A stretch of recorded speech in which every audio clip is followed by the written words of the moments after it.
नमस्कार, CG school education channel पर आपका स्वागत है।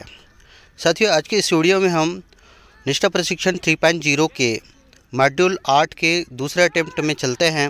तो पहला प्रश्न है, भाषा से 360 रिपोर्ट है, तो इसका सही उत्तर होगा समग्र और बहुआयामी। दूसरा प्रश्न है, कौन सा पोर्टफोलियो का हिस्सा नहीं है, तो इसका सही उत्तर होगा कक्षा में उत्तर देना। अगला प्रश्न है, बाल केंद्रित समय पर किया गया आकलन बच्चों को स्कूल के लिए तैयार होने और में मदद करेगा, तो इसका सही आंसर होगा उन्हें स्वास्थ्य, संज्ञानात्मक और भावनात्मक रूप से सक्षम व्यक्ति के रूप में विकसित करने। अगला प्रश्न है, एक बच्चा एक पंक्ति में रखी वस्तुओं को छू और गिन रहा है। शिक्षक बच्चे की में प्रगति अवलोकन कर रहा है, तो इसका सही उत्तर होगा बुनियादी संख्या ज्ञान।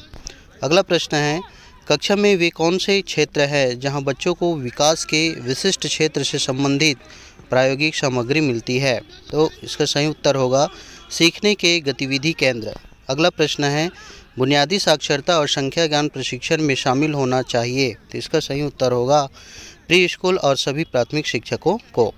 अगला प्रश्न है, कक्षा पुस्तकालय या साक्षरता क्षेत्र में निम्नलिखित नहीं है होता, तो इसका सही उत्तर है ब्लॉक बिल्डिंग। अगला प्रश्न है, नई शिक्षा नीति 2020 के अनुसार स्कूल आधारित आकलन के लिए सभी बच्चे का प्रगति कार्ड जो अभिभावकों को संप्रेषित किया जाएगा होगा, तो इसका सही उत्तर होगा समग्र स्वरूप का।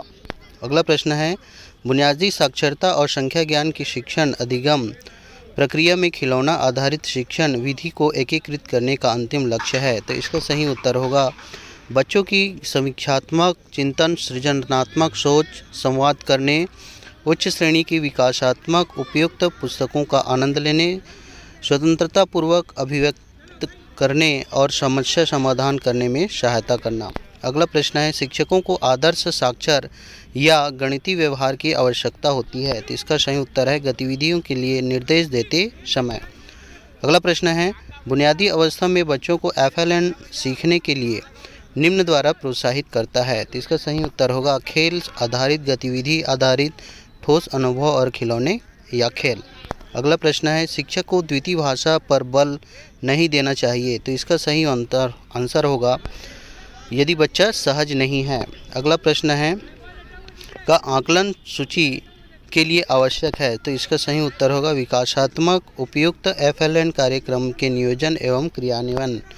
अगला प्रश्न है, आकलन सूचना शिक्षक की FLN पठन सामग्री का निर्णय और नियोजन करने में सहायता करती है, तो इसका सही उत्तर है बच्चों के सीखने को सतर्क अवलोकन के साथ उपयुक्त शिक्षण विधि का उपयोग करते हुए पढ़ाने और मार्गदर्शन करने के लिए। अगला प्रश्न है, एक HPC होलिस्टिक प्रोग्रेस कार्ड के संकेतकों में शामिल है, तो इसका सही उत्तर होगा 21वीं शती कौशल जैसे कि समीक्षात्मक चिंतन, समस्या समाधान, सृजनात्मक संप्रेषण और सहयोग। अगला प्रश्न है, बुनियादी साक्षरता और संख्या ज्ञान के लिए आकलन सुनिश्चित करने में सहायता करता है, तो इसका सही उत्तर होगा सीखने की अयोग्यता और संभाव्य योग्यताओं की प्रारंभिक पहचान। अगला प्रश्न है, छोटे बच्चे के FLN के लिए सीखने और विकास के अवलोकन और आकलन के लिए निम्नलिखित तकनीक की आवश्यकता है, तो इसका सही उत्तर होगा विविध उपकरण और आकलन के तकनीक।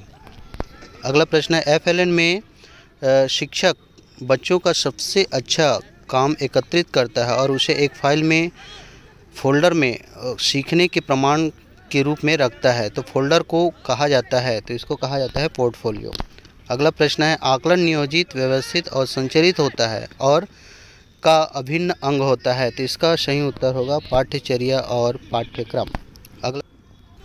अगला प्रश्न है, शीत और हस्त कौशल क्षेत्र में नहीं होता, तो इसका सही आंसर होगा पेंट और ब्रश। अगला इस प्रकार से यह 20 प्रश्नों में से 20 प्रश्न हमने हल किया और कोई भी प्रश्न स्किप नहीं किए हैं और इसको सबमिट करते हैं तो हमको प्राप्त होता है सभी प्रश्न सही हैं, 20 में से 20 हमको प्राप्त हुआ। इसी प्रकार की जानकारी के लिए सीजी स्कूल एजुकेशन को सब्सक्राइब जरूर कीजिएगा। धन्यवाद।